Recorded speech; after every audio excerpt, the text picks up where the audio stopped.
How can I forget those lovely times in a roaming camino de amor, as we gaze up the moonlit night with the starlight stars shining bright, watching over us, holding hand in hand, like two lovers so much in love, in that road named Camino de Amor. The power of love so deep inside, so romantic with passion and desire, and without any care as we drive, as the world just passed us by, all we ever thought, just the two of us, like two lovers so much in love, in that road named Camino de Amor. El amor de mi vida, tú eres mi cantar,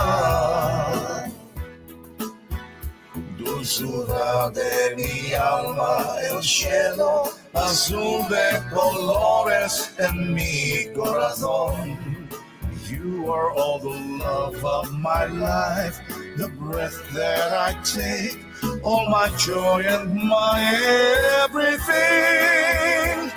Yo tengo por ti la luz en camino de amor.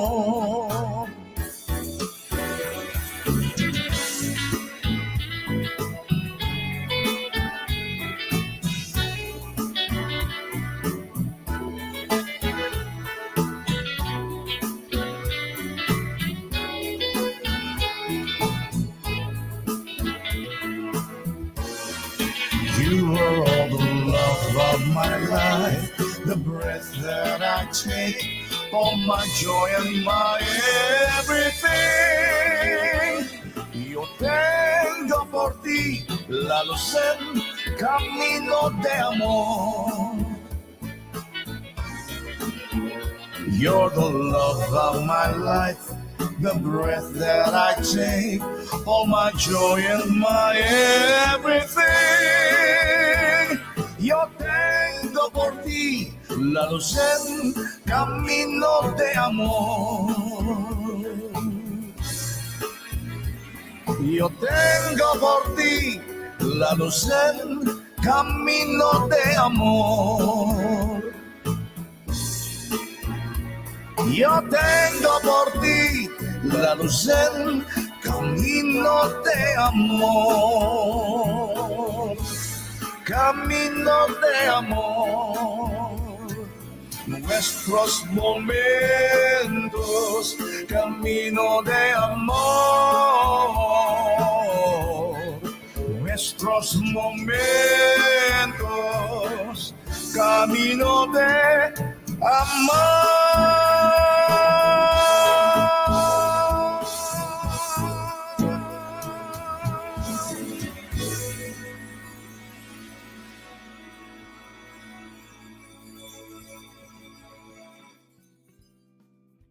Happy New Yes. Hello, everyone. Warm greetings. Good morning, good afternoon, good evening, wherever you're watching from right now. And welcome here in JhermiNATION, our hub for health, arts, and business. And I'm your host, Jeremy, here in London. And I take it that you're all doing well and keeping safe wherever you're watching from right now. So please write on the comment box where you're watching from so I can give you a shout out. And we are also simultaneously live streaming on our Facebook and on our YouTube channel, JhermiNATION. Hello to all those who are watching out there. We're also live in One Nation Awards UK Facebook group. Welcome. We're also live in Discovery, my private Facebook group. We're also live in Philippine Real Estate Marketing Facebook page of Jeremy. And we are also live in Instagram. Yes, we're live in Instagram. And where else? JhermiNATION Get Champion Facebook group as well. Ayan, welcome everyone, and welcome Ate Fe, Maria Fe Draper. Ayan, welcome here. And who else? Ayan, this is our season finale, winter season finale actually. Ayan, and because I won't have any live stream during the Valentine's Day or February, that's why I played that song from Kuya Rico Garcia, the boss, the jazz crooner of the Philippines. Yan, Camino de Amor from Erasmus Star featuring Maita Martin of DJ News. Yan, that's why the lady or the actress there looks familiar to you. Yan, she's very active in the Filipino community. Hello there, Maita. All right. And please do share this live stream. If you're new to this live stream, please do check out our Facebook page and our YouTube channel and give it a follow and a like.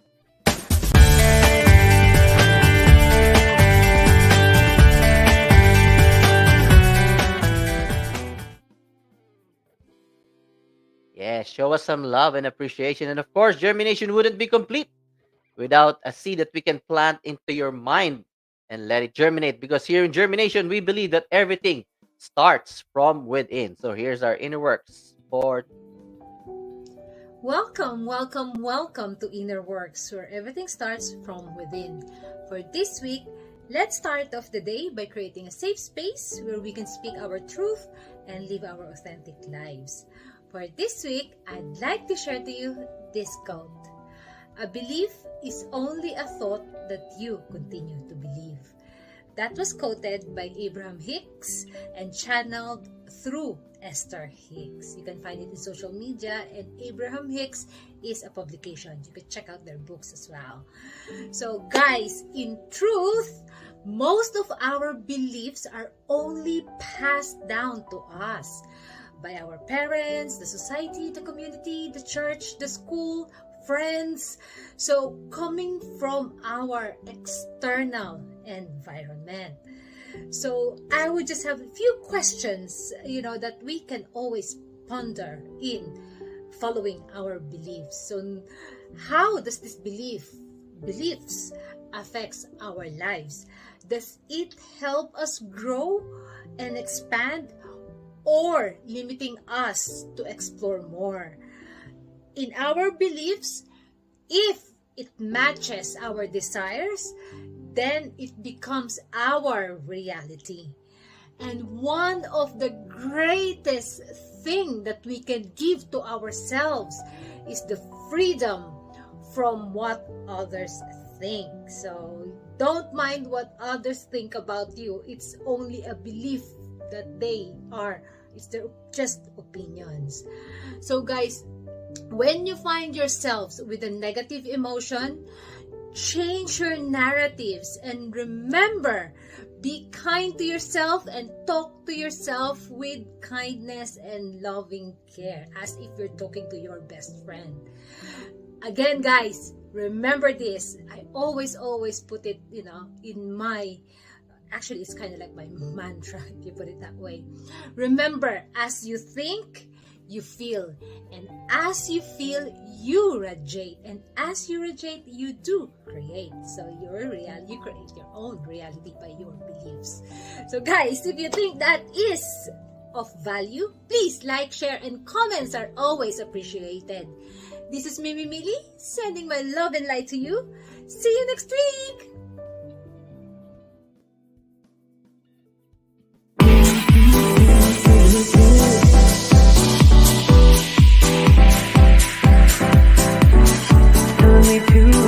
Taking a chance.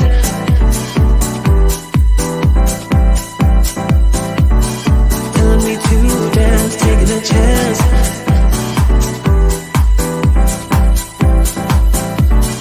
Telling me to dance, taking a chance.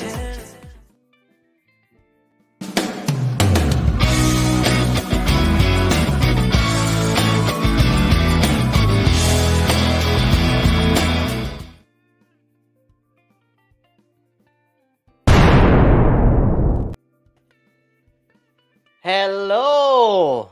Welcome here. Welcome back Ruchi Tecmon, founder of Real Estate Marketing, Philippine Real Estate Marketing, or PREM. Please greet our live audiences for today. Ruchi. Thank you for having me, Jeremy. Can you hear me? Yes, I Okay, can. thank Yeah, you. yeah. Good morning, good afternoon, good evening, everyone, and thanks for tuning in with this Germination. We're live now. We're live. Yes. And it's actually our winter season finale. Yan, it's the 29th of January. Yan. So I will be taking a 1 month rest, and then after that, March, it will be the spring season episodes. Yan. All right. So for today, our episode season finale episode is Usapang Real Estate. Ayan. So that's why I invited Ruchi Tecmon, who is the founder of Philippine Real Estate Marketing. So for all of you, sa ating mga watchers, listeners, viewers, if you want to learn more about Philippine real estate, please do tune in and please share this live stream to all the friends that you know. Ayan. So just to eliminate the fears, kung ano man ang whatever you've got in mind, or to fill in the gaps of information uh, regarding real estate, uh, share this live stream. All right. Okay. So, let me just flash this so everything that we'll talk about today is all about Philippine real estate, yeah, properties in the Philippines. Okay. And Aruchi, before anything else pala, give us a little bit about your background. Ayan, apart from being the founder of Philippine Real Estate Marketing. Thank you, Jeremy. I'm a nurse by profession. I came here in the UK since 1999, so it's been long years now, isn't it? It's about 20. No, it's 24 years now. 4 years, yeah. Yeah, I started working in the NHS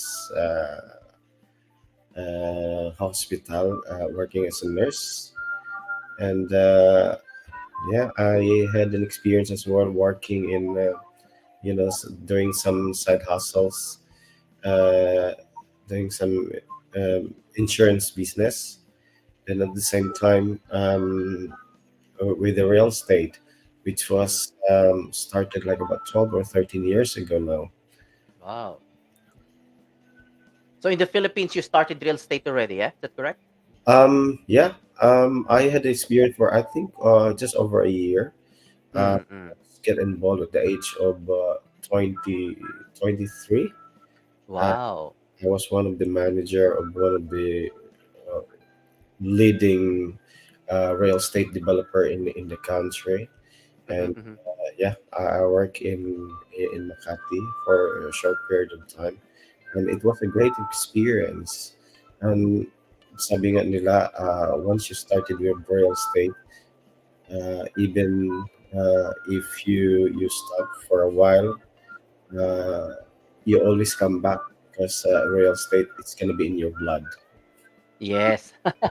And then I think your device is can you mute your device? I think I can hear that you got one device kasi parang nagfi-feedback siya eh. Oh, If you okay, can mute it, yeah, yeah. Yeah, I think that's better, yeah. Just mute it. It's okay. that one is alright. Yeah, yeah, yeah. It's okay now, yeah. As long as you mute it. Okay. Thank you, thank you. And then when you came over here in the UK, you also did the real estate, right? Yeah. I started getting involved with real estate year 2010. Mhm, mhm. It was my first exposure, and I was just invited to be a referrer. Then, since I got just a little bit background from the Philippines and I like it, then I way up to assistant vice president of the company. So I manage a team here in the UK, Ireland, France, and some other big cities in Europe, which is Wow. amazing experience. Wow, that's good. That's good. And then people might remember when you last guested here that you've got a company as well, like a staffing agency. So you stopped real estate for the meantime, and then you went back. Yes, that's correct. Yeah, yeah. Wow. Uh, yeah. With the healthcare staffing agency, we just Mm-hmm. started. Actually, the company started 2015. Then I get Mm-hmm. involved after a couple of years, and there where I concentrate most of my time. Then Mm-hmm. just recently again, just last year, back to real estate due to the demand. Mm-hmm. Yeah, due to demand, that's why we selected this final episode for today, just to be Usapang Real Estate. Ayan. And one of the, let me just flash this one, yeah. I've got a slides actually, yeah. So why are we doing this one? Ayan. So our cause is to educate and empower our kababayans to understand and appreciate the value and importance of investing in Philippine real estate as early as possible. Ayan. So, mga kababayans natin, especially yung mga young ones, the younger generation, because real estate is an investment. It's a long term. So that's why it's ideal. It's more advantageous if you actually start investing in real estate in early stages of our life. Yan, mga bata pa tayo. And then, we said that it's early as possible because, in real estate, sinasabi natin na pag pinatagal natin ng pinatagal, magiging pamahal ng pamahal, hanggang di na natin ma-afford ang mag-invest sa Pilipinas. At saka palayo ng palayo. Ibig sabihin yung sa sentro like sa Manila, mahirapan na tayo kasi marami ng masyado ng mahal tsaka marami na rin nag-iinvest. So hindi na natin makukuha yung mga prime locations na gusto natin. So that's why we stated there in our cause that it's as early as possible. Hanggang kaya pa nating ma-afford at saka hindi pa pag pinatagal natin pamahal ng pamahal, palayo ng palayo. Ayan po. Tsaka sasagutin natin on this episode as well, why invest in the Philippines if you are already abroad? Ayan, that is a very common question na we hear our kababayans ask, if they are invited or to look into real estate investment, 'di ba? Ayan. Yan nga, why invest in the Philippine real estate if you're already abroad? Or say for instance for us, we're here in the UK or in the US. Ayan, sasagutin po natin yan. Ayan. Okay, so isa-isain muna natin. Let's just define yung mga terms para we are all in the same page. Kasi our purpose is to educate yung mga kababayans natin. Yan. Investment, ano ba ito? Investment is actually an asset or item acquired with the goal of generating income or appreciation over time. Ayan. Investment requires putting capital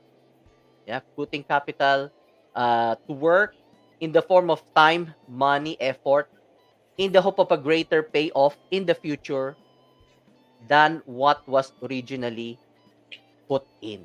Ayan. So, it means investment is about growing our money. Ganon, yung paglalagyan natin siya. Kaya ang illustration diyan is magtatanim ka and then mamumunga. Ayan. Okay ba 'yon, Sir Ruchi? Are we? Yeah, yeah, Let's just define all the terms. Ayan, yan ang investment po. And investment is not just time but also money. Not just money but also time and effort. it is. Yeah. Yeah. So it's not just limited to money. Ayan. And now let's define naman yung real estate. Ano ba ang real estate? Ang real estate is meron akong kodigo dito eh. When you say real estate, it refers to physical property. Could be a land, di ba? Building, yan nga yung mga condo, house and lot, mga ganyan. Which are above and below the ground. Meron pa palang ganun no? Which are above and below the ground.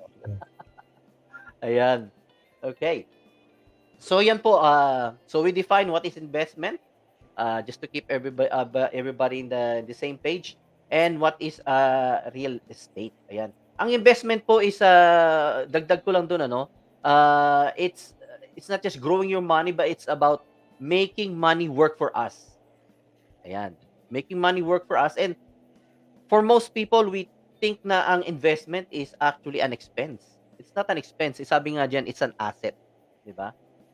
We reap and then we sow. Yung tinanim natin in due time 'pag namunga, meron tayong aanihin. Mm. Ayan.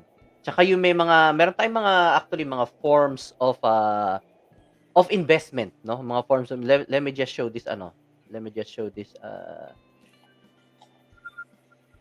ayan, share screen.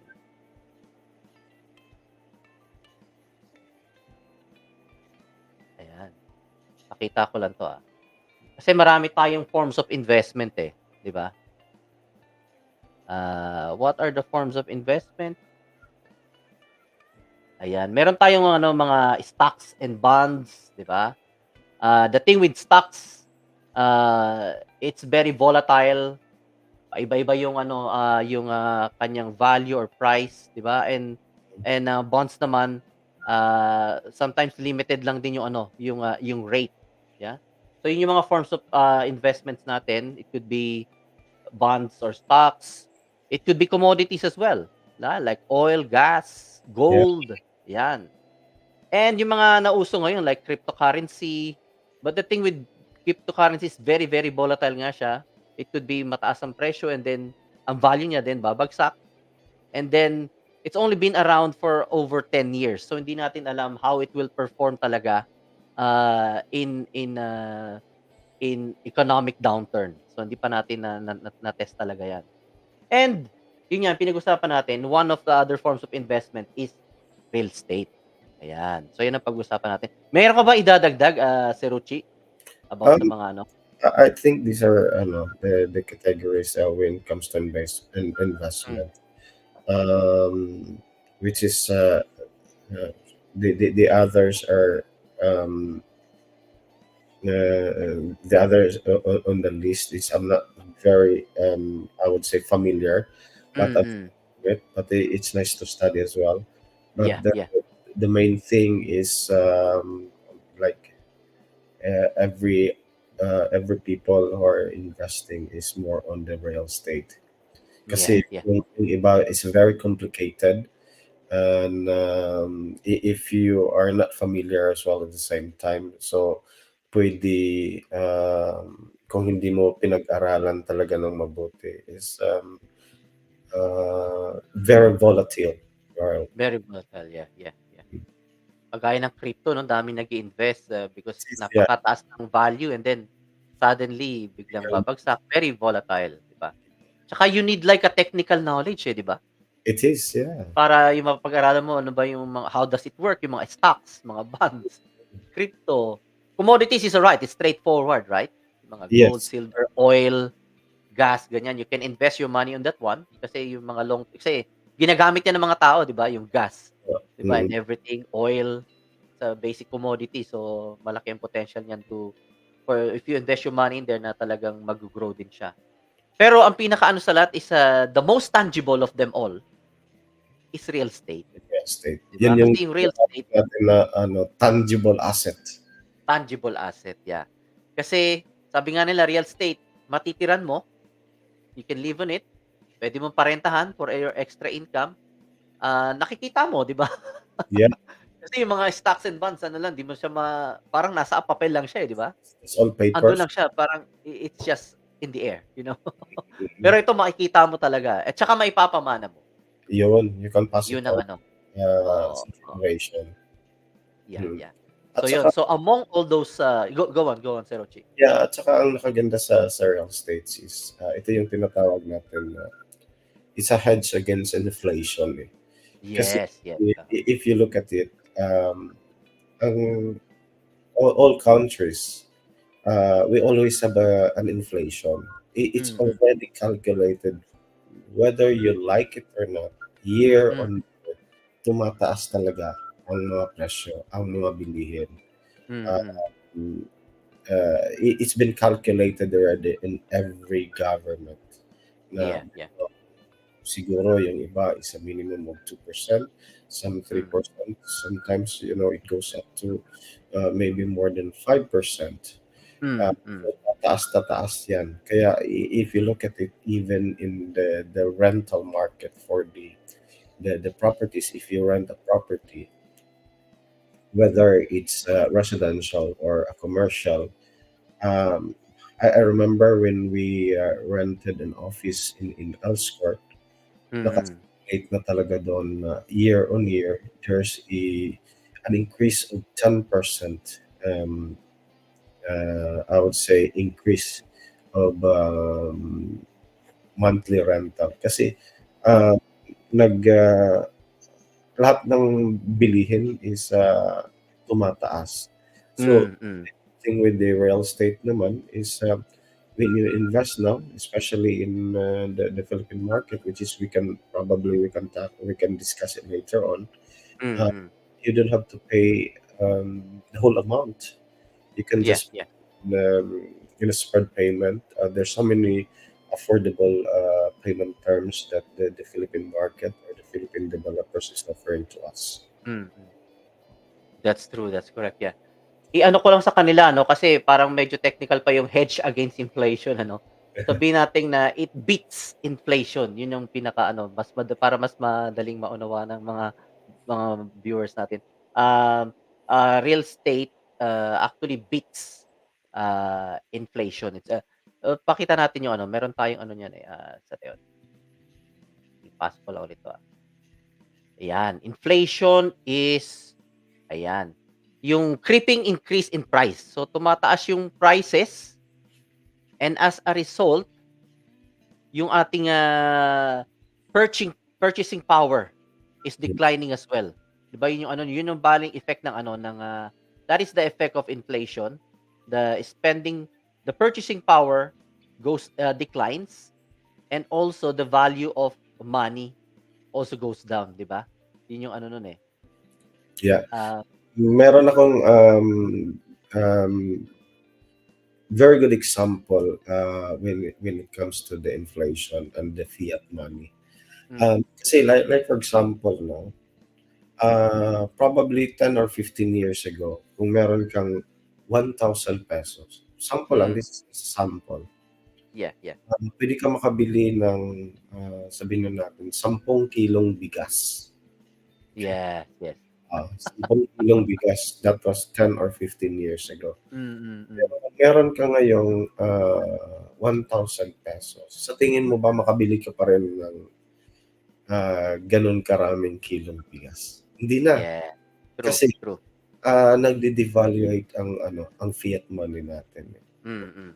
Kaya kung napapansin mo nga is even kung nagtago ka or nag-savings ka ng sabihin na natin 10,000 pesos before, Mm.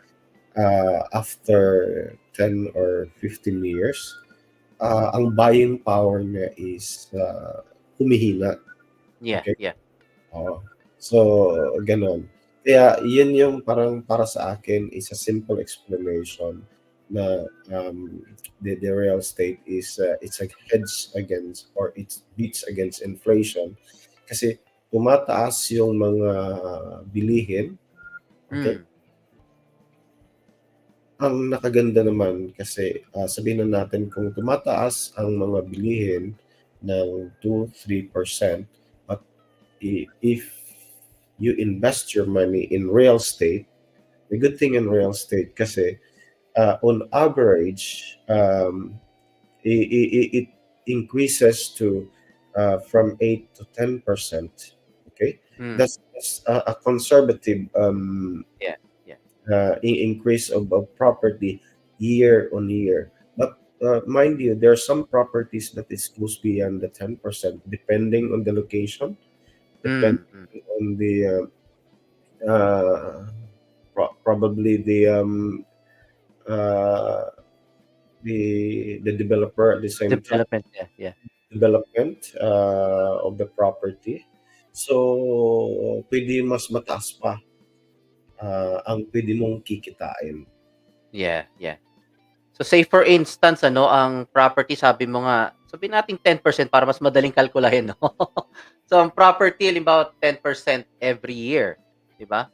Eh yung sa like inflation is how much? Ano ba ang rate ng inflation natin ngayon? 6%, 7 or Well, depende, no? depende? So, Oo. normally talaga yung inflation, it's 2 to 3% ang inflation ng mga Mm. commodities natin. Oo. So, kaya nga, it's better if you have money na sa tingin mo you have an extra and you're capable, you don't have to start a big one. Ang Mm. important dyan, nakapag-umpisa ka. Okay? Yeah, yeah. The advantage naman is yun nga, for the Philippine real estate is you don't have to pay a big amount of money or a Mm. deposit with the big percentage of deposit kasi compare mo dito sa Europe is you have to fork out like probably dito is the minimum if you got a good credit is 5% down payment. So Mm. when you're talking about 200,000 property, 200,000 wala kang mabibili sa London, eh. So, Mm. average is 300,000, so 5% is, that's 15,000, pounds.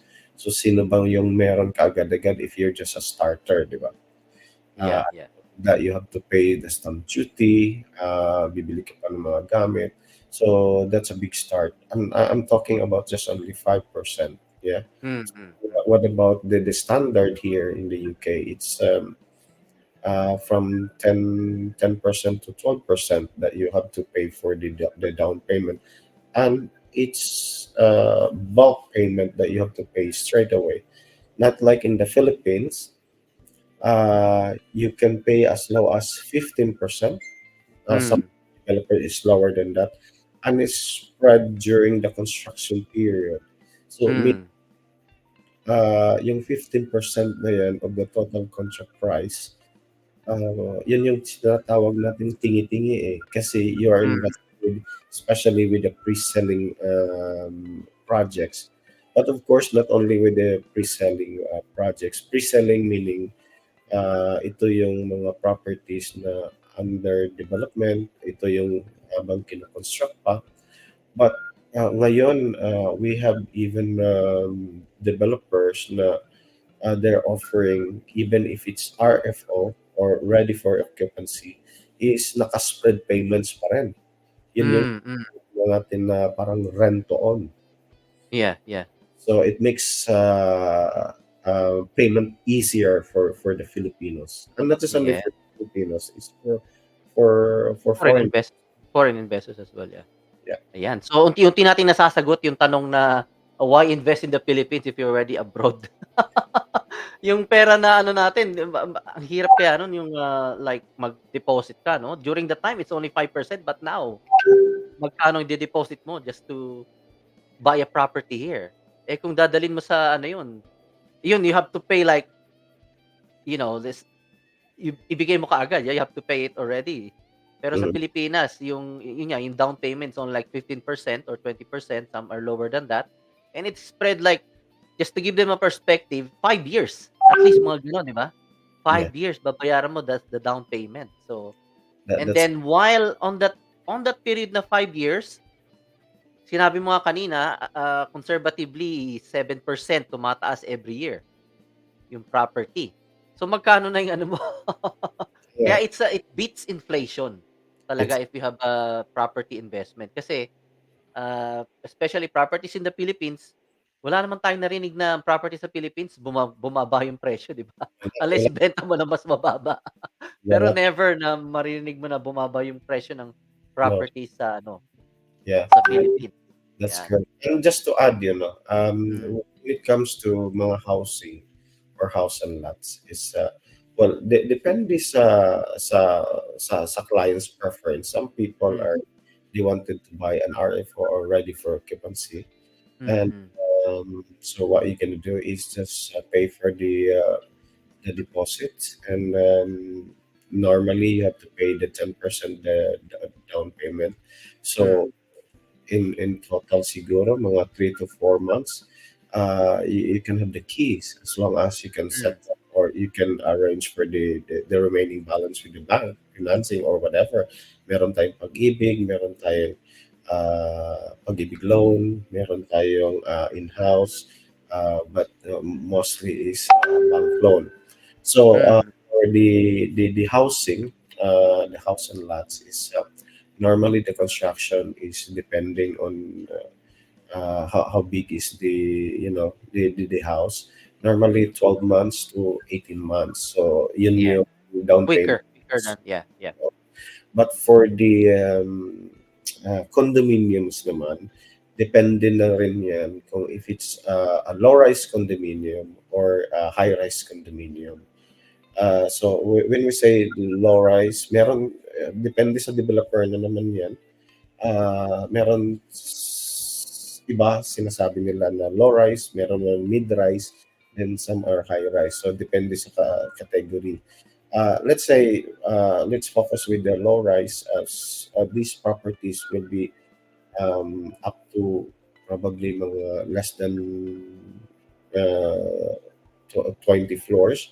So, Mm. Mm. sabihin naman dyan is natatapos ang construction mga 3 or 4 years construction. Mm. Yung down payment mo, let's say 15% or 20%, it will be spread 3 or 4 years.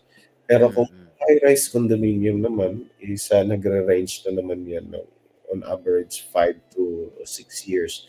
So ibig sabihin, if you're paying the minimum down payment, you have to spread it to a maximum of 6 years. Kaya Mm. very very affordable siya for most of the Filipinos to start their investment in real estate. Yes, yes. And before we carry on, I just would like to greet Ate Irene Duay. Ayan, watching from Derbyshire. Hello, Ate Irene. And we I have a watcher from a viewer from the USA, si Robert O'Brien. Ayan, nagpunta siya dito last December with Cutie Paduano. Ayan. Hello, Robert, bro. Ayan, taga US yan, event organizer.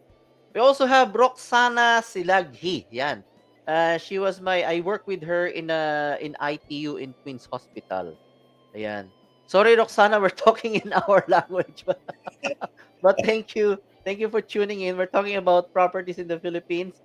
And we also have Dexter D. Foster. Ayan. Welcome here, Dexter D. Foster. And of course, we have our very good friend, Gabriel Wong. Shout out from Doha, Qatar. Ayan. Shout out sa mga taga Doha, Qatar, and Gabriel Wong. Hello, hello, Jeff. hello. Ayan. Hello, Jeff. Thank you, thank you. And Jeff said, Philippine Property and Investment Show, Qatar. That's Ayan. MetLife Dreamers, Elite Empire, hello. And Mega World International MEA. EMEA. It says, that must be EMEA. Yeah, MEA. Middle East Asia 1. Yeah, must be. Hello, Jeff. Thank you for tuning in. Yan. If you have questions, guys, just put it on the comment box and we will try to answer that one. And let's give them a good news naman, 'di ba? 'Di ba kasi ang ano natin, what we're trying to answer is the why invest in the Philippines, if you're already here in abroad.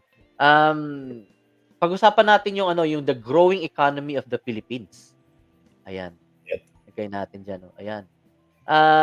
Ayan, Philippines recorded the fastest growth. Ayan, this is in 2023, only last year. Real GDP growth. Philippines number one, 5.9%, and this has been very consistent, no? Yung growth ng Mhm. ng Philippines. Ayan. And you can actually search this one, guys. Philippines economy to become the 18th biggest by mid-century. Ayan, around 2040, 2050, right, Rochi? 2030. Yeah, could be earlier than that. Mhm. Philippines will be gonna be a first world country, yeah, very developed country. Yan. And what is driving that economy? 'Di ba yung mga like us, mga mga OFWs, yung mga remittances natin, ayan, it contributes a big amount Um, to the Philippine economy. Mm. right? So yun yung mga OFWs, na dami natin dito all over the world, right? So yung Mm. mga remittances.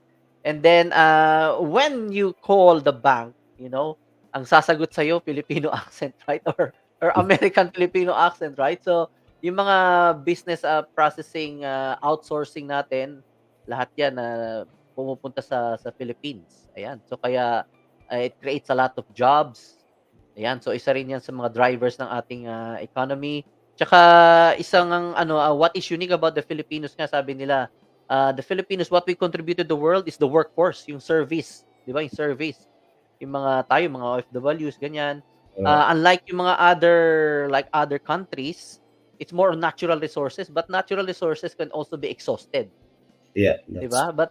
But people, especially the Philippines, we always say that Philippines is overpopulated, but it's working to our advantage, 'di ba?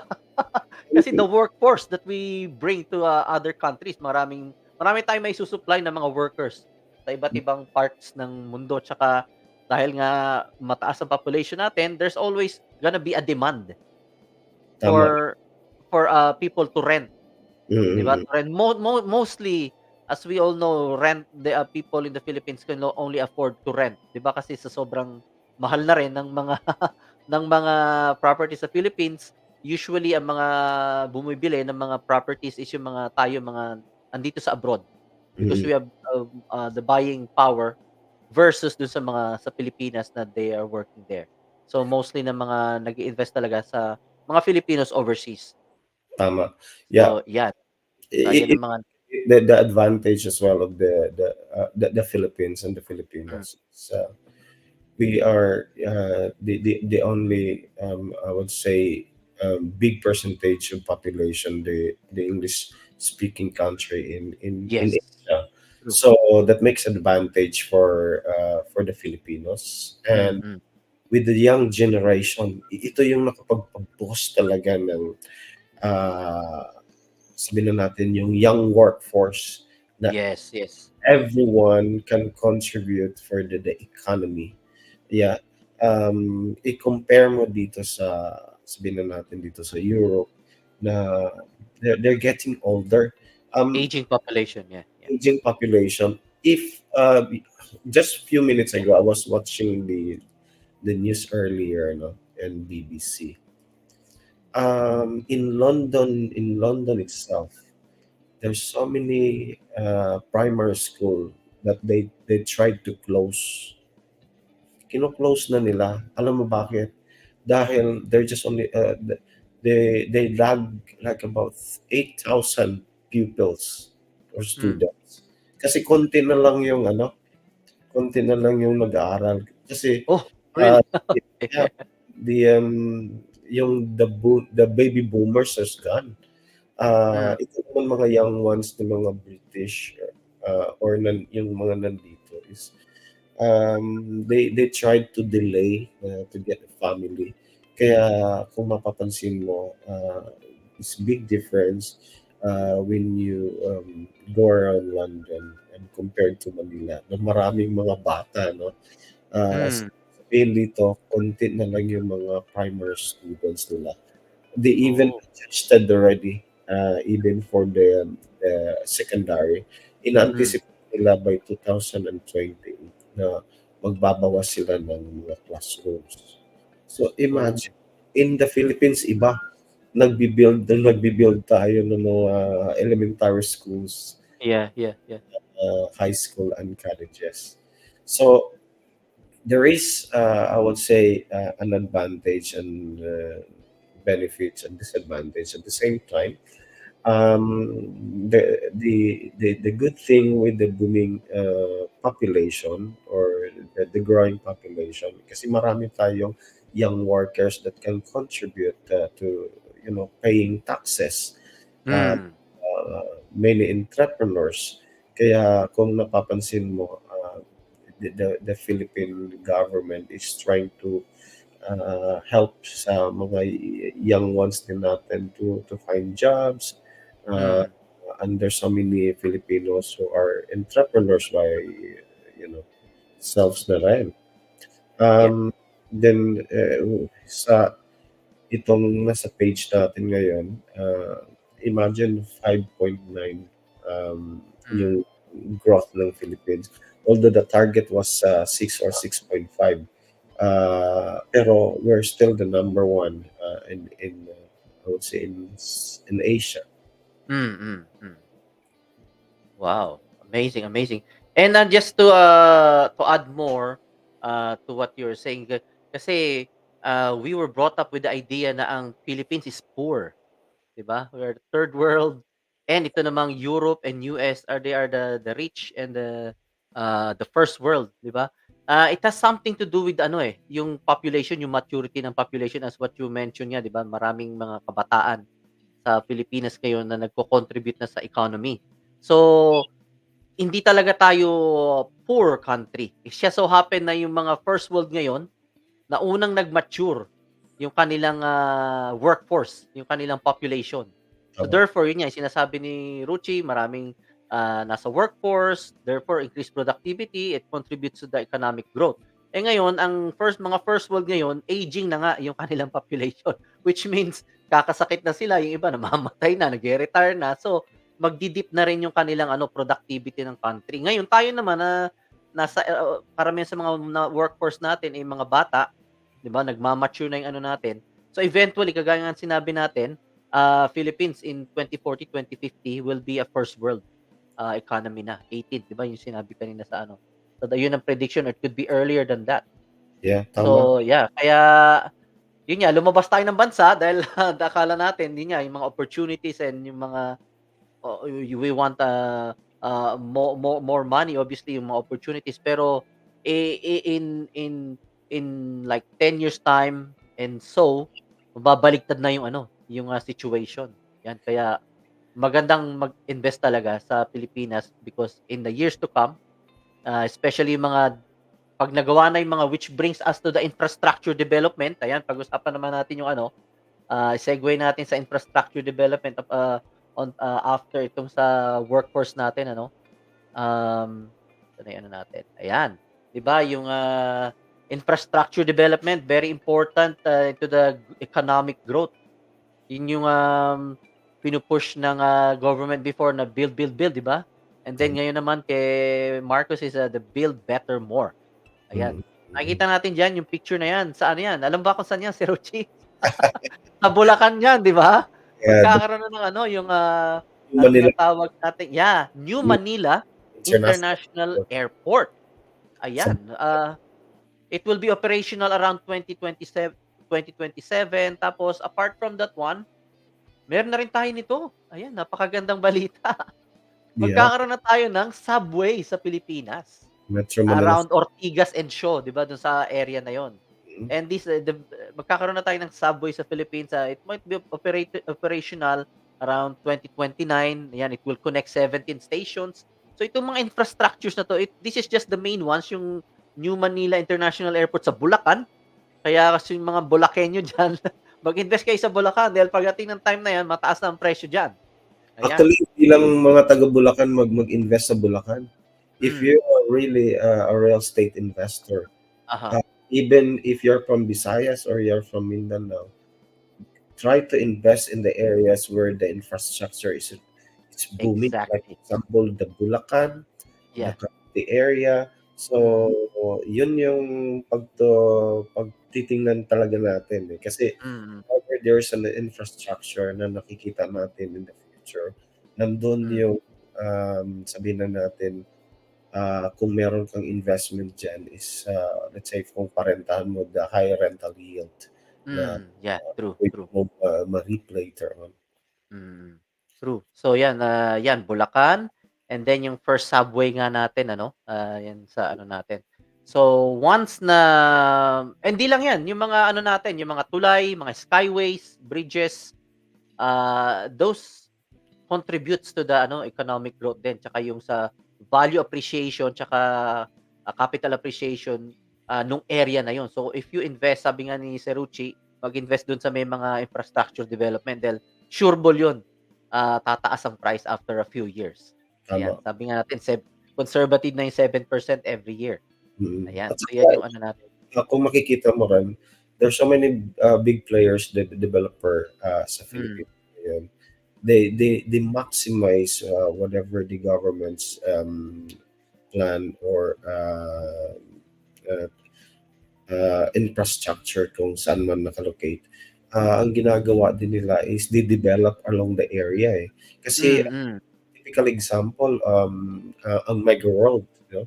So, kung makikita mo, like so many station ng subway na merong project na ano na, naka-plan na yan or Yeah, yeah. reselling eh. So, sa ngayon, sa pre-selling, so it's better to invest kasi later on, pag natapos yung construction ng itong Metro Manila Subway, so I'm sure the price of the property, it's not just double, kung hindi two and a half or even three times the price kung ano yung binili mo ngayon. Mm. True, true. Tsaka yung mga skyways ano, sabi nga ni ano nung last Saturday ano when we attended sa in a seminar, yung tulay from Cavite ba to ano, na usually it will take 4 to 5 hours. Pero Yeah, once na mabuo na yon, yung along the coastal ano na yon, it will yeah, just take 45 minutes. So 45 bilhin mo minutes. yung yeah, bilhin Kasi mo pag yeah, yung magko-connect na ang Cavite to Bataan. Cavite to Bataan, yeah, yeah, yeah. Maraming developers diyan na sa Cavite, which is kung saan yung foot on the other side of I mean of Mm. Cavite. Ang daming property developers diyan na nag-ano. Typical example is the Vista Land, Mm. Mm. silang projects along the area. And think about the Mega Road. May malaking project din yan na ilang hectares ang dinevelop sa area. Mm. Mm. Then on the other side, which is the Bataan province naman, marami ding property developers na nag-develop na ngayon.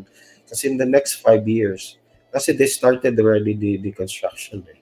So, Mm. Mm. tapos na yun, the traveling time, normally ngayon, if you're from Cavite to going to Bataan, so it will take you 3 to 4 hours. So, by that time, 5 years time, it's gonna be 25 to 45 minutes to land. Yes, true, true. Tandaan nyo ng ano yung corridor. Yeah, yeah. Wow. So yung mga taga Bataan, Cavite diyan, ayan. Those are the places where you can invest and sureball lang ano niyan ang pagtaas ng price. And Tama. apart from those, yung sinabi na natin no, yung workforce, yung mga OFW remittances, infrastructure development, yung mga foreign investors din, 'di ba? They are investing in the Philippines now. Ayan, 'di ba? Yun yang ano doon eh, 'di ba? Kasi yung mga foreigners they are the ones investing rather than yung mga Filipino sa sariling bansa. Tama ba si Rochi? Oo. Kasi kung titingnan mo, like for example, tayo, nung dumating tayo dito sa UK, all of us, we started to rent a place. Yeah. Yeah, yeah. Either in the hospital accommodation because you're a nurse, I'm a nurse. So, in a hospital accommodation or in Mm. some places which is accredited by the hospital, but still Yeah, yeah. it's a privately owned accommodation. So, never ako nakarinig ng Filipino or nurses na pumunta dito na bumili kaagad. Okay? Mm. If you look at that, in London, even in the place where I stay now, is karamihan ang mga nag-invest is mga yung yung owner ng property, yung landlord was I think from South Asia. It's either Yeah. Pakistani or from India. So Mm. meaning sila yung mga nag-i-invest dito before kasi nakikita nila na there's a growing demand later on na marami at marami ang magrerenta kasi the property is gonna go rocket high. So Mm. this is similar to, similar that with what will happen in the Philippines. Okay. Kaya nga, kung napapansin mo, there's so many foreign investors Mm. na they're buying not just only one or two, but they're buying by floors Mm. sa Philippine real estate natin, especially sa condominium, because they already foresee na later on tataas yung presyo. Never in my life na narinig ko na bumaba yung presyo ng real estate sa Philippines. So True. kung Yeah. hindi tayo mag-umpisa ngayon, pagbalik natin sa Pilipinas, pag mag-retire tayo or magbakasyon tayo, tayo yung magre-renta na sa mga foreigners. So, True. Yeah. yung mangyayari, no? So, why not to capitalize ngayon na we had a very good offer from every Philippine real estate developer na they make it affordable for us, for the Filipinos. Kasi, True. tingnan mo the foreigners can, okay, they can buy during the pre-selling, let's say 20%, or they can do a deferred payment, but the remaining balance is they have to pay it in cash. So ganon kahirap sa kanila, no? But Mm. still they are buying properties in the Philippines. Even malaki yung ilalabas na funds nila, no? But Mm. the luxury of a Filipino or dual citizen ka, kasi you can buy a property which is you can pay only meron nga as low as 10% Mm. 50% or 20% down payment. But although I always recommend the higher down payment will be better, like 30 or 40%, para yung remaining balance mo na kasi yung down payment is you have to pay enters free. So Yeah. ibig Interest. Yeah. lock in ka, let's say ang binayaran mo lang is let's say 2 million or 3 million na down payment is enters free yan. So make the most kasi enters free, because the remaining balance, of course, there is a because you have to borrow from the bank. Uh, Mm. there is an interest which is at the moment it's ranging from 6.5 to 8% from the loanable amount na kinukuha mo. Okay? Mm. Mm. So we have the luxury of paying just a minimum amount of money to start with the investment. So yun yung advantage natin. Kaysa dito, no? Dito ka mag-invest. You have to pay that 25% na ba ngayon ang deposit if you want to like to mortgage? Dito naman, you can still buy 10% if you're a first-time Mm. buyer, and if you are an healthcare or government healthcare worker. Some they allow 5%, and some Oh, they okay. Mm. shared ownership. But still, Mm. even if you're saying the 5%, that's still a huge amount of money. If you're in, Exactly, yeah. uh, sabihin na lang natin 200,000 from outside London, no? That's Mm. £1,000. Mm. And you have to pay it outright, hindi puwede yung, babayaran mo siya for a year. Pero sa Pilipinas 'pag nag-invest tayo sa Pilipinas, gano'n 'di ba, like you have to pay it just the deposit for like, uh, 5 years maximum, 'di ba? Yes, yes, Which is oo. really good and interest free. Interest free. Mm. Oo, tama. Marami tayong properties ngayon na marami tayong properties ngayon na even just within Metro Manila, Hmm. pagkatapos, is still affordable, no? Like for example, we have some projects in Cubao or in Quezon City, which is as low as 10,000 or 12,000 pesos a month. So Mm. how much in UK sterling pounds is 150 pounds. Oh, by the way, Hmm. we have projects in Mega World in Cainta, which is 3.1 million, which Wow, is yes. below pa yan sa tinatawag natin na taxable or Taxable, yeah. taxable properties amount. Because in Philippine real estate, if you buy a property which is 3.2 and above, nagkaka-tax na yan or meron ng vatable VAT. 12% ano? At least First. 12%. So 3.2 plus 12%, so maging the 3.4 Mm. million. Ayan. But the Mm. good thing with Mega World, we had a project which is a very good location, and very good project and very good development, and it's just only 3.1 or three less than 3.2 million without VAT, and as low as 6,000 pesos a month to start with. Wow. So magkano Very, yan? very affordable. 90 pounds? Mm. Mm. Yeah. 90 pounds. 90 pounds. Wow. That's amazing. I just would like to greet RJ Sernat. Ayan, happy listening. Please do share this live stream. We have Migs Miyagi. Welcome here. Welcome. And we have Lizelle Nakua Winterton. Hello, Lizelle. Kamusta? We have Jessila Subaino. Yeah, nice meeting you, Jessila. Last Saturday sa Rapsa. Very congratulations on your successful event sa Rakistang Pinoy Nurses UK. Ayan, RPN UK. Abangan niyo po yung mga susunod nilang mga events. And we have Edwin Buds. Hello, yeah, from Upper Resto Bar, Edwin Buds. Hello. And we also have listeners or viewers from our Instagram account, Daily Dose of Smile. I think this is Ryan. We have Sheng27. Hello, Sheng. And we have Arlene Almuete. Ayan.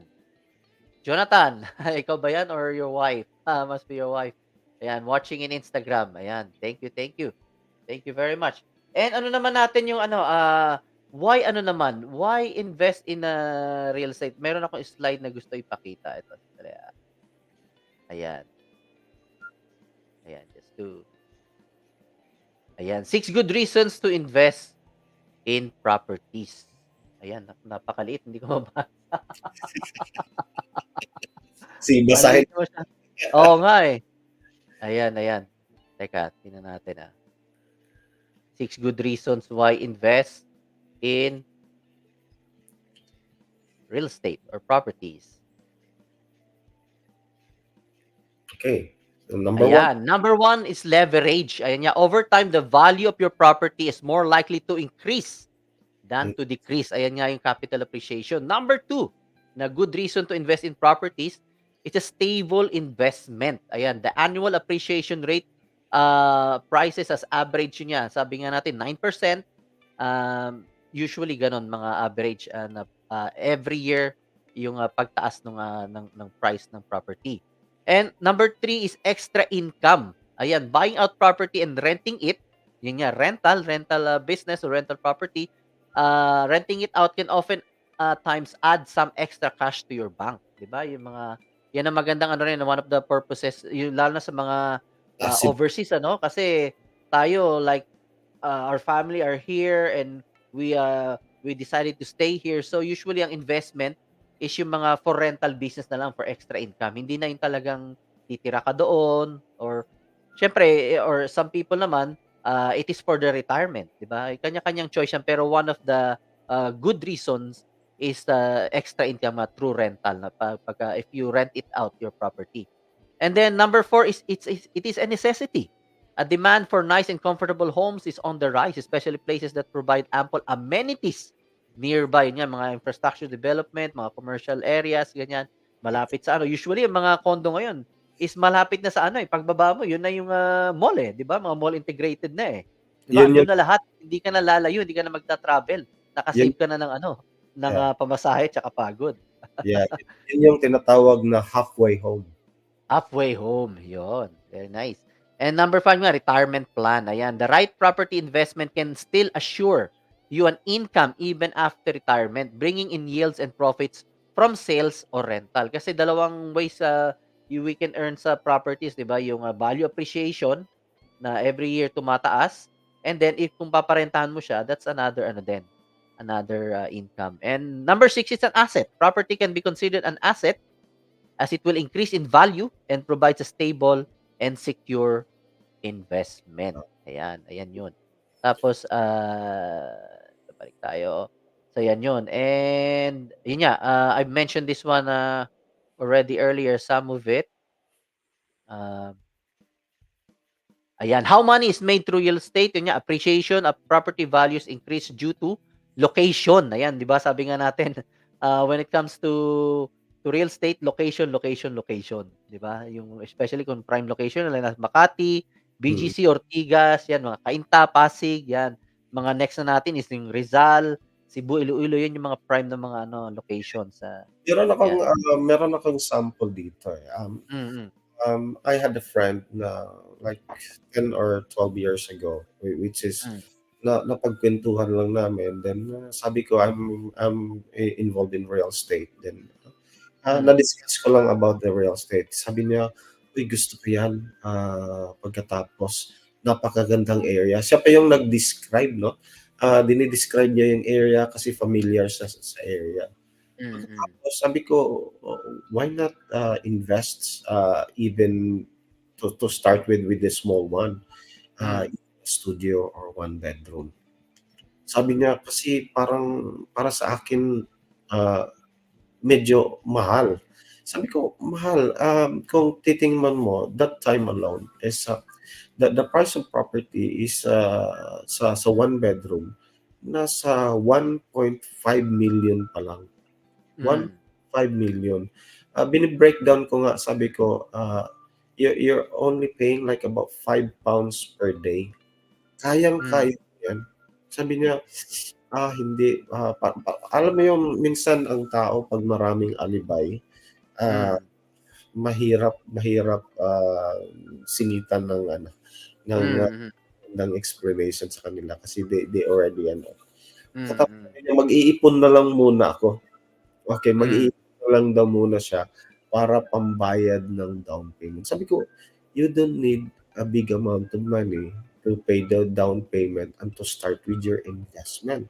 Sabi Mm. ko, that time is the reservation fee is only 15,000 pesos and the monthly is only 100 pounds, 100 pounds a month. Okay. Hmm. Mm. So, di ba? Parang 5 pounds, tama ba? Kung Mm. pounds, 5 pounds times 30, that's just 100, yeah, mga 100, 150 pounds. Sabi ko, kayang-kaya mo yan. Sabi niya, no, nag-stick talaga siya sa ano niya, prinsipyo niya.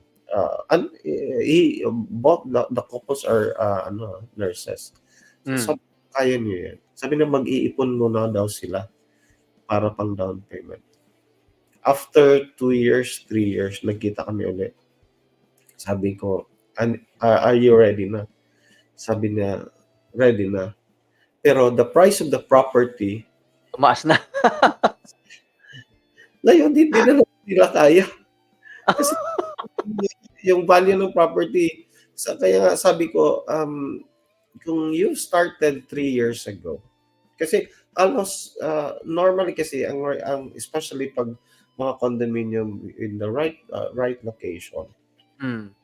mag-sample lang tayo, no?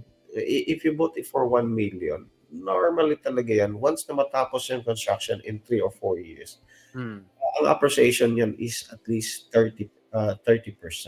So, Mm. magiging 1.3 na yan. Normal Mm. state sa Philippines, in my experience, is after 7 years, depende sa project, depende sa development, after Mm. 7 years, nagdodoble yan siya.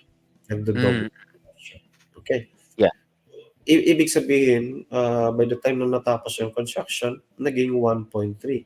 So, yung presyo ng monthly amortization, hindi na, of course, 150 pounds. Kasi, shorten na yan eh. Mm. Kung 3 years, you're allowed to pay 36 months. So, Mm. kung construction date is mga 6 months na lang, so meaning yung 15 or 20% na down payment, you have to pay in 6 months. So, mas malaki na Mm. Mm. na monthly. Okay, hindi kagaya nung during the pre-selling is na-spread siya into 36 months or 48 Mm. months depending on the property. Kaya ngayon, hindi na naman nila kaya kasi maglalagay na sila ng mas malaking amount. Mm.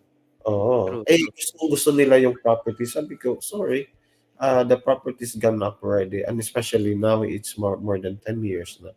Mm. Yung price ng properties. Okay?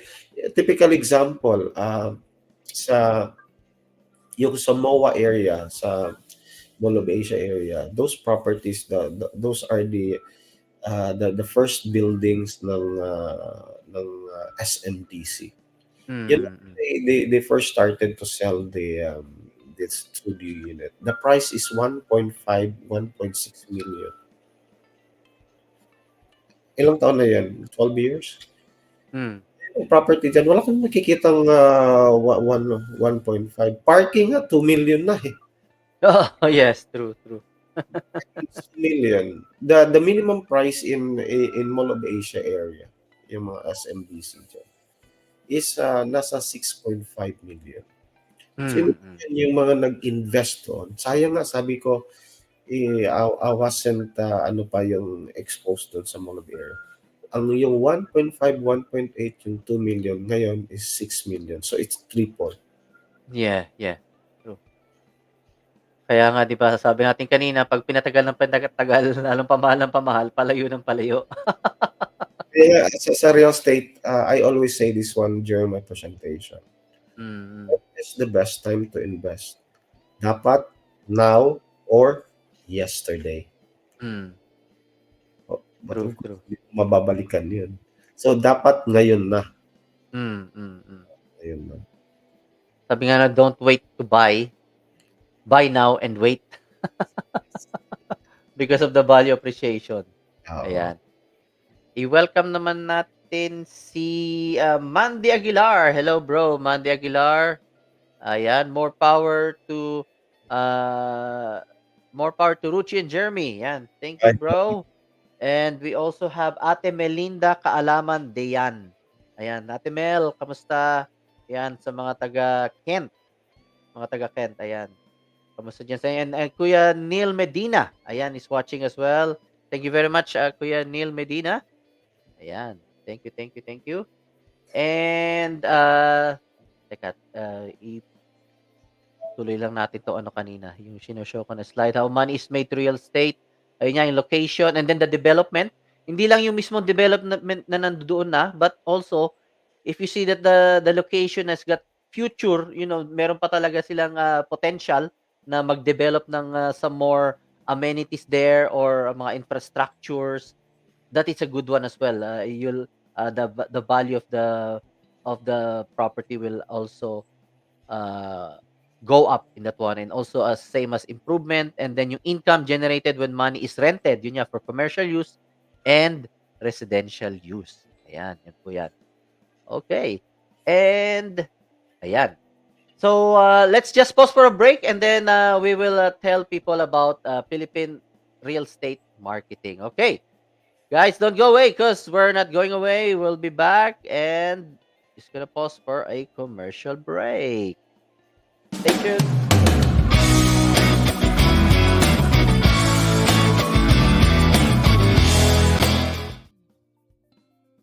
Imagine a world where with one touch, you're transported to paradise, where everything is integrated and you can now spend more time on what's important, where with a touch of your fingertips, you're able to work and innovate with the best and the brightest.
right, and we are back. So let's bring back Ruchi.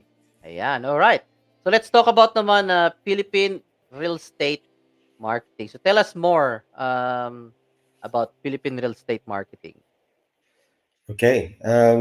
Thank you for flashing this our company, Philippine Real Estate Marketing.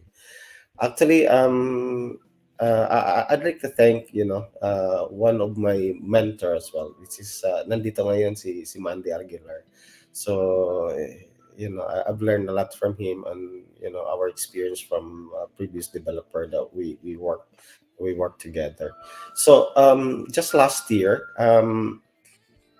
uh, napapansin ko na just after the pandemic is marami na namang nag-iinvest, marami na namang bumibili ng mga kakilala ko or Mm. friends ng mga friends ko din.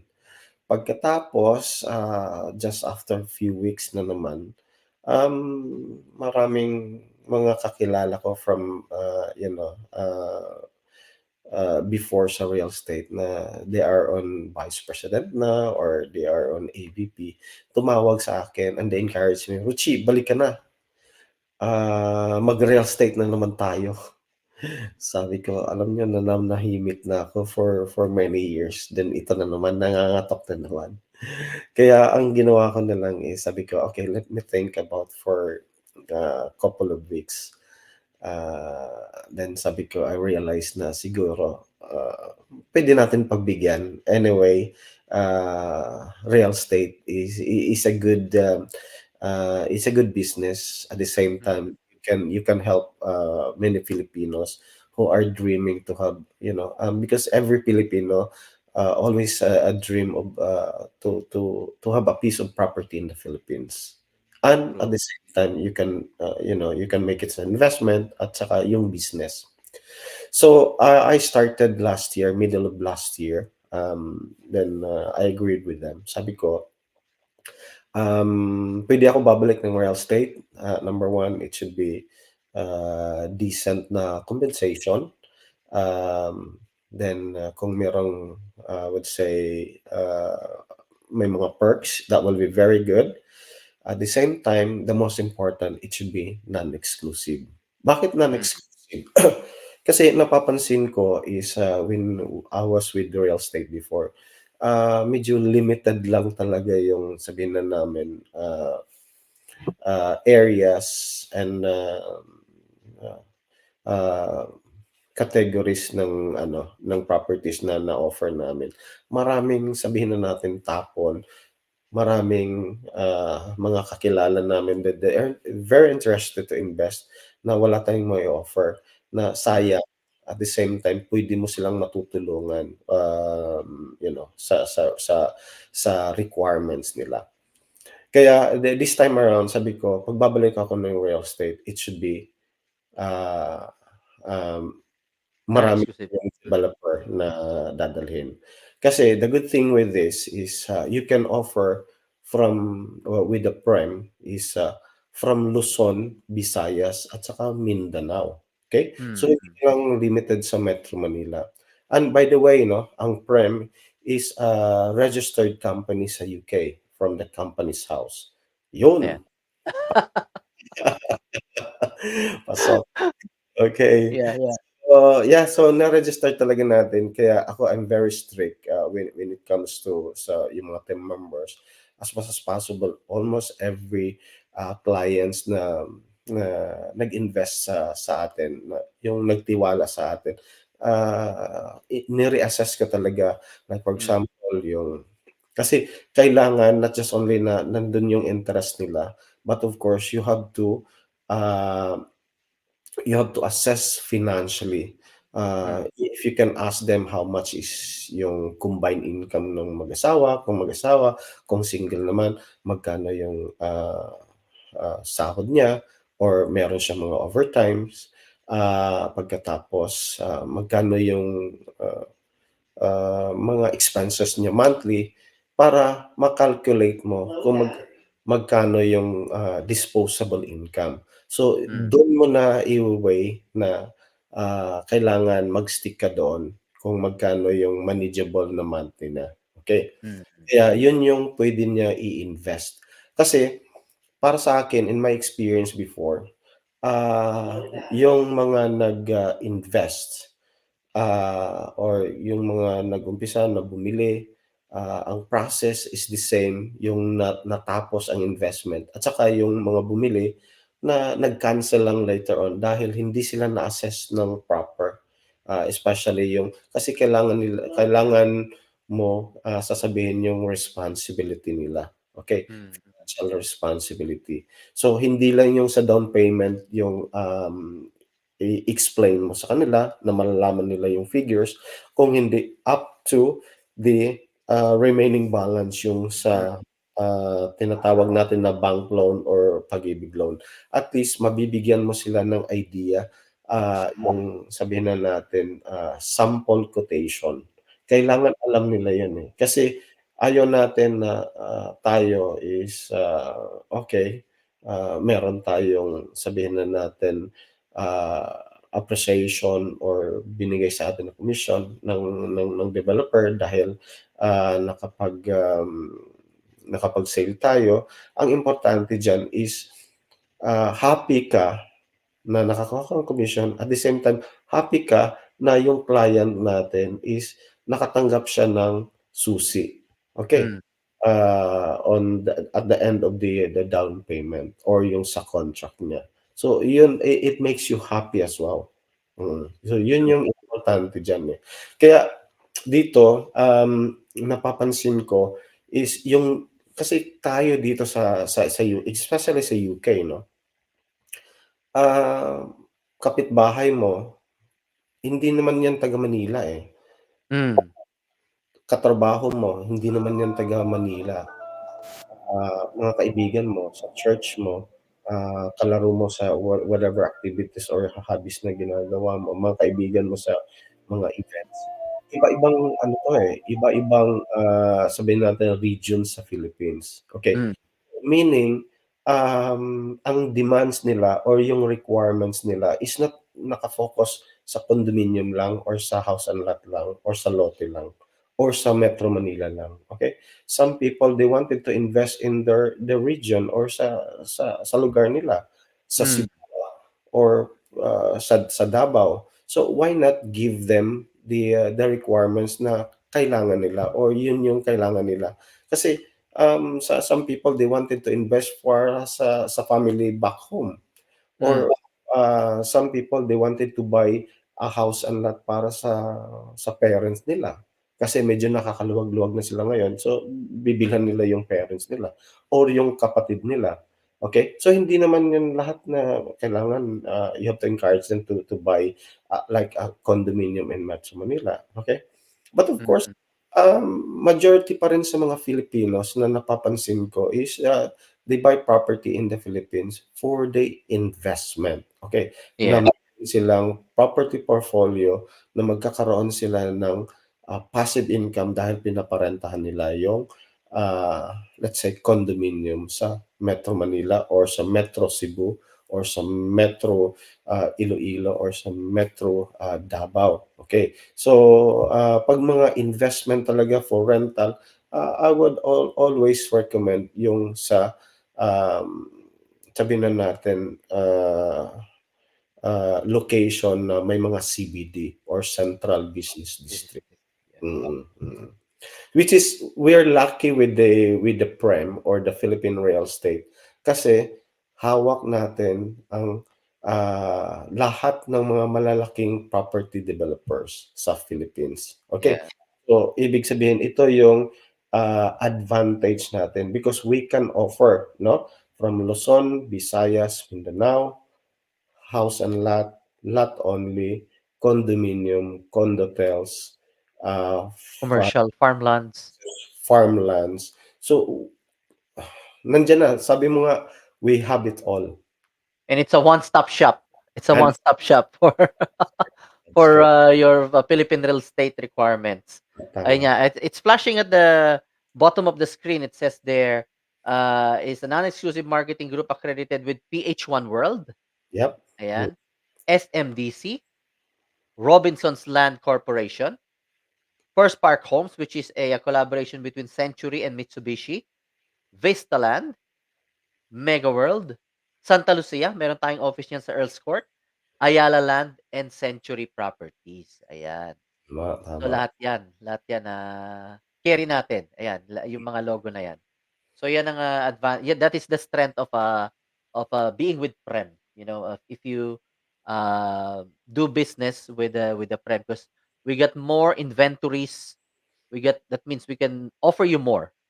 Sabi nga ni Cerucci, kahit saan ba yung mga walang masyadong mga properties, like Bicol, 'di ba, yung mga ganyan. Pero meron tayo niyan, meron tayong may offer niyan, 'di ba? Lahat na ngayon eh. Oo, lahat na, E- oo. Even up to Ormoc, Yeah, yeah. Jensan, Zamboanga, Mm, even the small city of Butuan, mm, meron tayo, which is that's the capital of Caraga region. Meron tayo mm, condominium at saka house and lot. At saka even sa Siargao, no, mm, magkakaroon tayo. I've spoken to one of the CEO of Santa Lucia. hmm. Sabi niya, mag-o-open tayo, Richie, by next year, Siargao. Wow, As yes, low yes. as 1 million. Wow, abangan niyo 'yan. Oo, Wow, oo. yun nga, yun yung mm, Kasi kausap ko rin, nandito si Jeff, hopefully nandito pa si Jeff na puwede tayong matutulungan. We mm, have a property in Palawan. Imagine hmm, Puerto Princesa, which is just walking distance away from the Honda Bay in Palawan, Puerto yes, Princesa. hmm, We had a property which is 3.1 million, as low as 7,000 pesos a month. hmm. Because it's still pre-selling, that's why they have to take advantage of the pre-selling. Advantage. Ah, 'Wag na magdalawang isip, 'di ba? Oo, kasi imagine this location, Boracay, Hmm, Palawan, Siargao, na magkakaroon ka ng project or magkakaroon ka ng, investment diyan. Ang nakaganda kasi sa mga projects na mga ano, kasi especially sa Puerto Princesa, is very famous ngayon yung tinatawag na staycation. staycation, yeah, yeah, yeah. Ito yung sa Palawan, sa Praia 'no? Raya, yeah, yeah. Crystalline, which is this is the high-end brands of Vistaland, which is by Mm, Brittany. yeah, Ito naman is ito yung sa Bridgetown. yeah, So ito yung sinasabi ng Robinson's Land. Some investor na naiwanan or hindi nakapag-take part pag-invest sa BGC. BGC, this is the next BGC, yeah, Which is 10 to 15 years ago. Ito na yung next BGC, the Bridgetown. yeah. Okay? And you can So, see there the Victor statue. And this is, somewhere in, between Cainta and Pasig, right? Itong, yes. Bridgetown, Oo, yeah, Pasig, Cainta. Pasig ito. Mm. And Napaka siyempre yung the ever, popular na Mall of Asia, yeah. sa Mall of So, Asia. imagine niyo yung, pera na like ₱250,000 na house dito sa ano, which is equivalent somewhere around 20 million. So, kung dadalhin mo sa Pilipinas yun, nandiyan ka na sa mga ganyang location, 'di ba? Na mall integrated, na pagbaba mo, andun na, mall na, eh, 'di ba? Malapit ka na sa transportation hub at saka it's like, all developers naman, they put their, project strategically na malapit talaga sa mga central business district, mga entertainment districts, mga gano'n. Mm, Kaya kaya it's really good to invest on all these locations, ayan. tama, yeah. Yun. Okay, so balik tayo sa PREM. Ano naman yung mga, points na puwede natin mai-share sa ating mga, kababayan when somebody, um, offers them, a property? Yun nga, siguro i-ano natin, I will just echo that one again na pagka may nag-present sa inyo na agent, about property, always ask yung sample computation na hindi lang yung sa period ng down payment kasi yung down payment which is, you have to pay it depends, it could be 10% or 15, 20% of the down payment that you have to pay for over a period of time like 4 to 5 years or sometimes 6 years, interest-free. So yun pa lang, ah, dapat ipakita na yon kasi after that, meron ka pa 80% eh, 'di ba? So always ask the agent yung kabuuan, hindi lang yung 20% na babayaran mo for 5 years kundi after the deposit, dun nagkakaroon ng ano, eh, 'di ba, ng, misunderstanding na after 5 years, "O bakit dumoble, triple yung ano ko, yung binabayaran ko."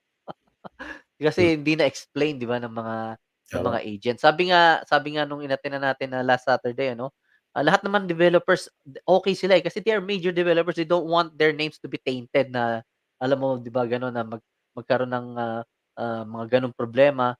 It's usually sa ano, it's down to yung mga agents din if they're not well-trained, not well-informed 'di ba? Gano'n na nangyayari. Kailangan talaga very transparent. So sa lahat ng mga nakikinig dapat, you have to ask hindi lang yung down payment kundi yung bank financing as well. Itanong niyo 'yan kung magkano yung price so you know how much yung talagang, babayaran niyo for the whole year na bago mapunta sa inyo yung property. I Tama. would like to greet Rodolfo Junior Alviar listening here in Cardiff, Wales. Ayan, Oh, yung hi, producer ng, Ray Valera. Ayan, rival. coming here in UK sa March. Ayan, abangan po ninyo 'yan. Ayan. Oo. So yeah, So, apart from that one, Ruchi, meron ka pa bang idadagdag? ito yung advantage ng people who'd like, I mean, who approach us with PREM, the Philippine Real Estate Marketing. Kasi um, the good thing with us is meron tayong sariling, sabihin na natin, sample computation, no?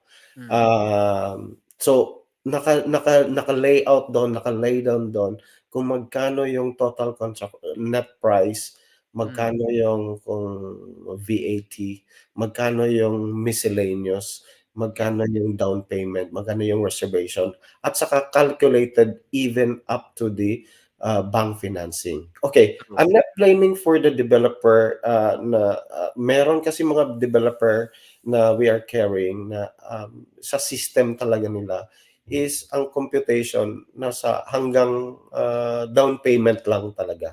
Okay. Mm, So parang bahala ka na magka-calculate, maghahanap ka ng calculator na malalaman mo yung estimated na remaining balance, no? So mm, yun yung system nila. Kaya ang ginagawa natin with Prime, we have our own calculator na although some of the property developers, they have a generated ano na, mm, uh, remaining balance, calculated na 'yan, with the sample, interest 'no, for the in-house financing at saka sa bank financing. Okay. So the advantage for ano, just to explain, no, kailangan talaga 'pag nag-i-invest tayo, kailangan alam natin magkano yung net price. mm, Let me explain about the net price, the list price, at saka the TCP or the total contract price. Some companies, they call them TNP, total net price. Some mm, company, they call it TLP or total list price. But they're just both the same, yung dalawa na yun. Net price, total net price, at saka total list price.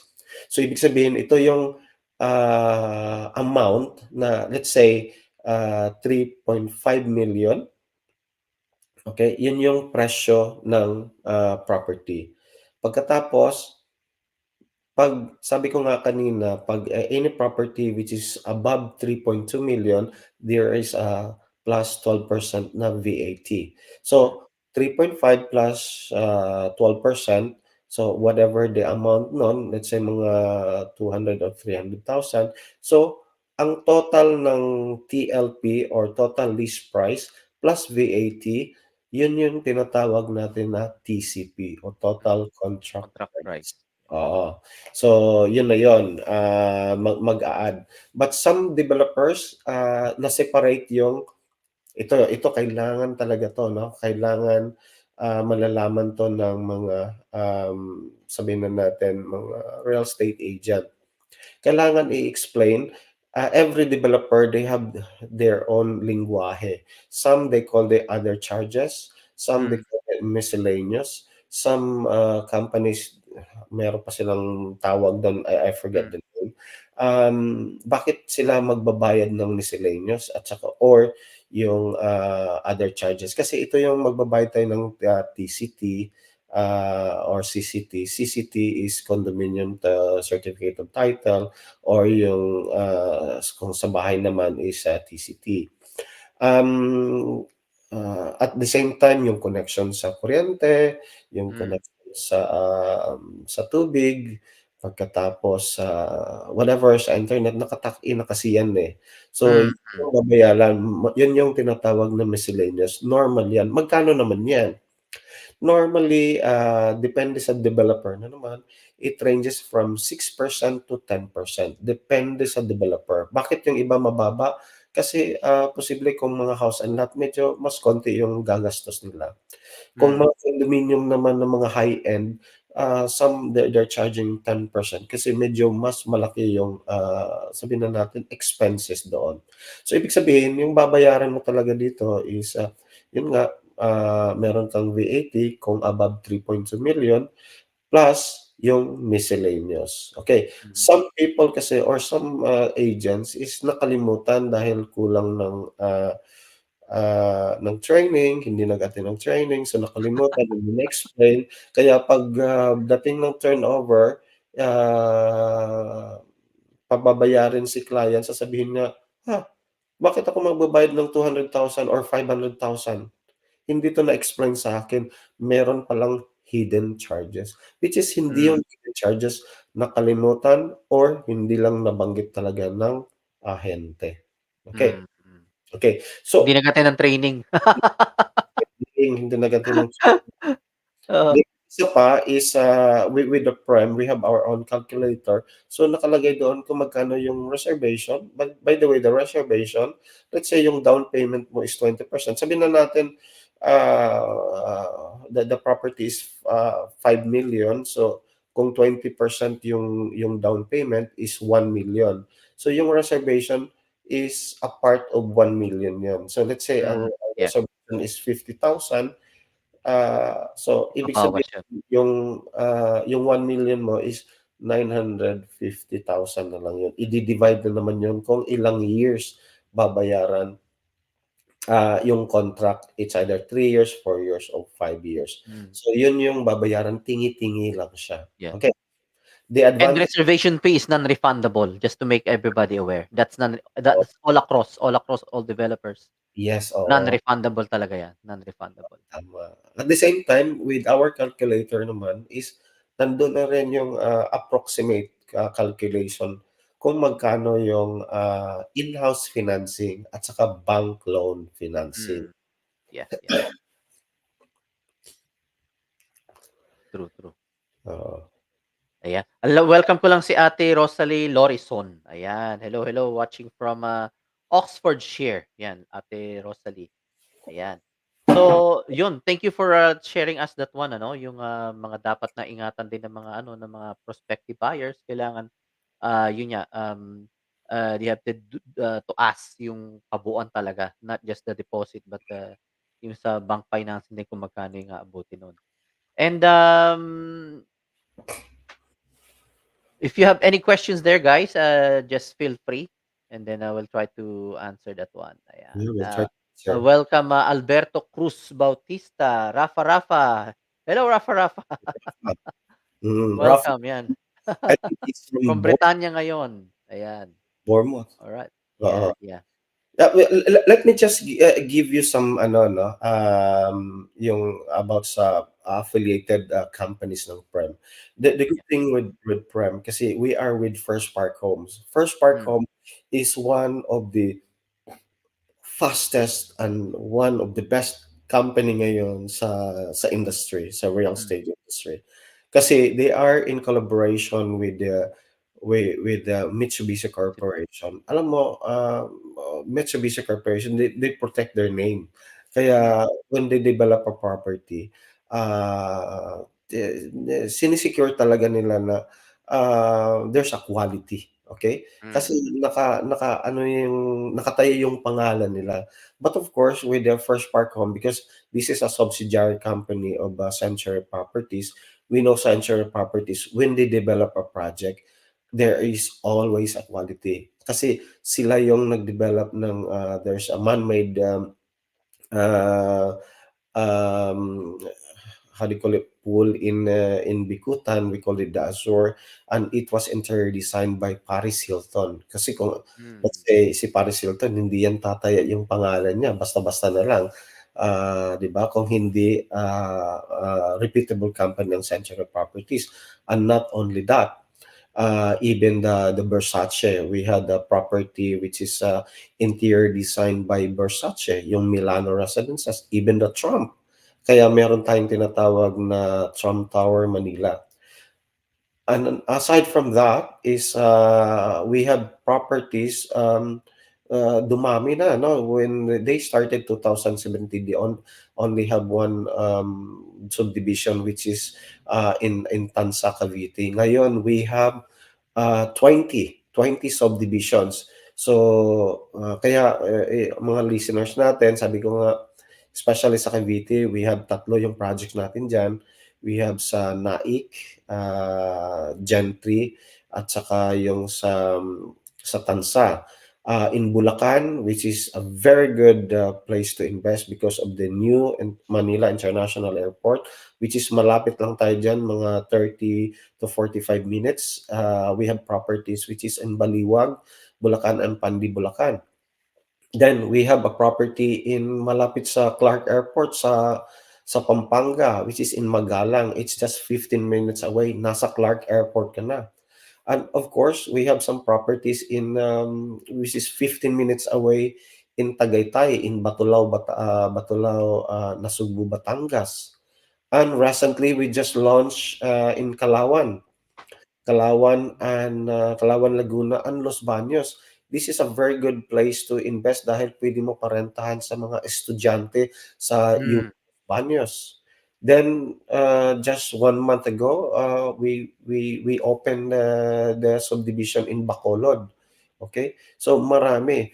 In Mega World naman, ang dami nating mga townships kasi ang Mega World is famous for townships. 'Pag sinabi nating townships is ito yung, integrated na siya na merong mga mall, shopping area, may mga offices, may mga residentials. So, when you invest in Mega World kaya kung napapansin mo, imagine the BGC or the Bonifacio Global City. Siguro 1/4 of the area is developed by Mega World. Ang dami natin diyang property, yung Forbes Town, yung the Uptown Modern area. But of course, we have one which is a very good project in Cainta, Rizal kasi malapit lang siya sa yung sa mga LRT. It's a 20 hectares development na magkakaroon din siya ng community or townships na as low as 6,000 or 7,000 pesos a month, and you got a nice condominium in the area and it's good for rental later on. Okay. Wow. Mm. Ayala, we have Santa Lucia, marami. Of course, SMDC, sabi nga ngayon, kung napapansin mo ngayon may construction, may blue na pintura yung yung nakatakip, it's SMDC. Okay. The good guys.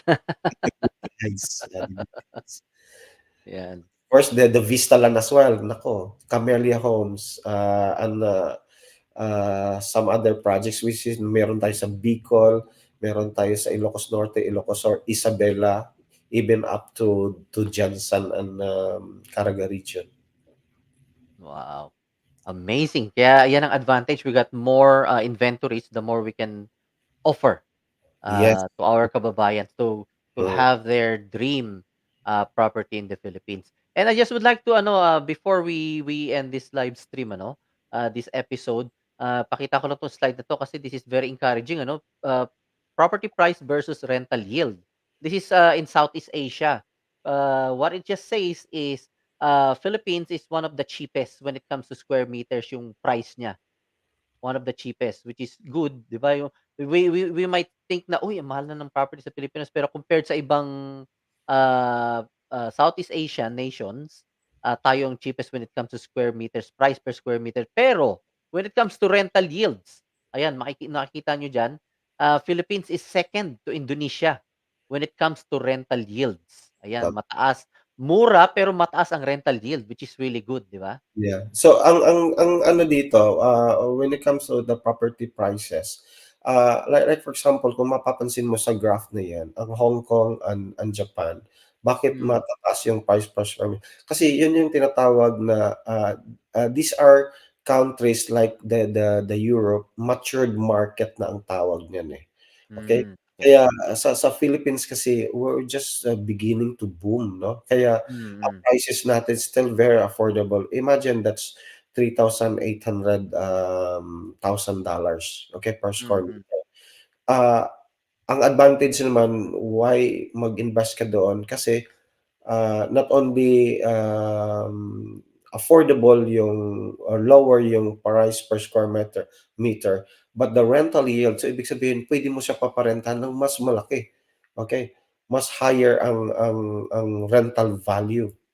Kaya we're Correct. second to Indonesia. Indonesia, Mm. ayan. So, that's a good news. So, talagang mas that's nasasagot natin yung ano natin, yung tanong natin kanina, why invest in the Philippines if you're already abroad, 'di ba? Mm. Di ba? And, let's just invite naman, people or those who would like to join the team, please invite them. Let's invite them kung, if they want extra income, they can, uh, they can approach us because, we've got it all, 'di ba? We We're got it. affiliate we're not limiting ourselves to just one developer, but, we're affiliated with all of them. So, it's just parang may cabinet ka 'no, 'pag wala dito, "Uy, ito yung gusto ng, kliyente, eh, wala dito." Hugot ka dun sa kabila, sa baba, ayun. Marami kang paghuhugutan na ano hanggang sa maibigay mo yung tamang-tama talaga na click talaga dun sa kliyente na Tama, gusto tama. niyang investment.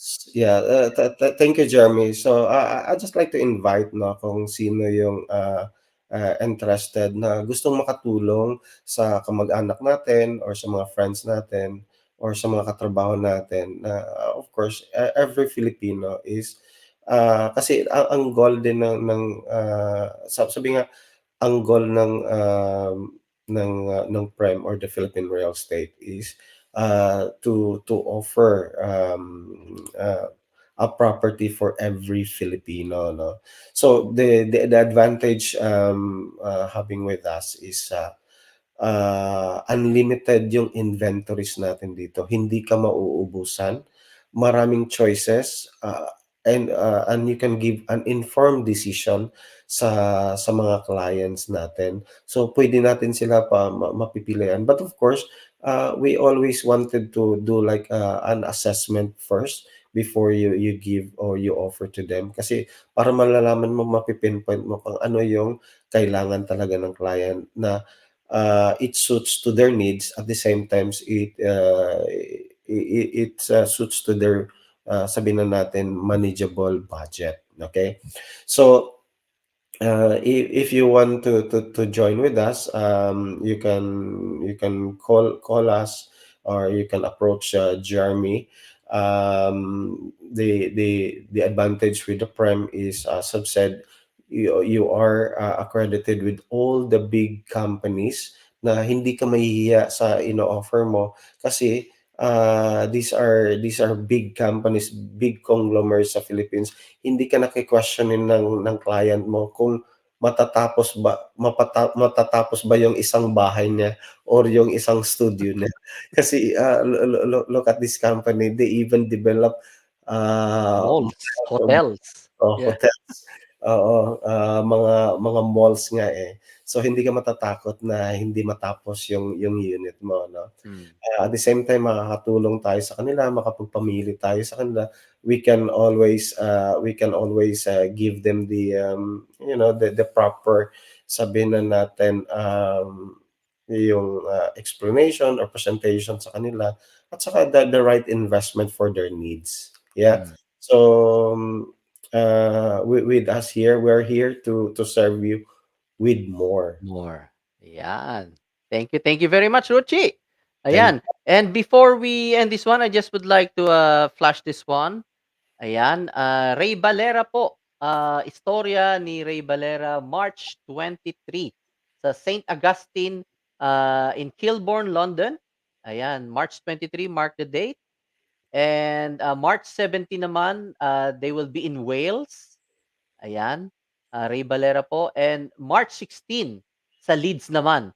And for more information, please do contact Rodolfo Junior Alviar. Ayan, hanapin niyo po siya sa Facebook, Rodolfo Junior Alviar. Or just message me and then I can connect you with Rodolfo. Yan po, Ray Valera. Ayan. All right. So, ladies and gentlemen, thank you very much, Ruchi, for your time. And see you again later or tomorrow, whenever. See you. Ayan. Thank you very much, Ruchi. Ayan. Thank you very much for having me. Thank you. Thank you. Okay. Have a good evening. Have a good evening. Thank you very much. Bye for now. All right. Thank you very much, everyone, sa mga nakinig ngayon. And please do share the live stream to all your friends. Very important topic. So, hindi na kayo matatakot. Sabi nga nila, ang Pilipino matapang. Dahil nag-abroad tayo and everything. Pero pagdating sa investment, tayo'y natatakot. Ang ano lang naman yan, the only reason is because we don't have the information that we need. But once we have the information, we understand it, we appreciate the value and importance, then we will go for it. Ayan. So thank you very much, everyone, and see you again next month because I'm going to take a rest for a month and then see you in March. Okay, bye for now.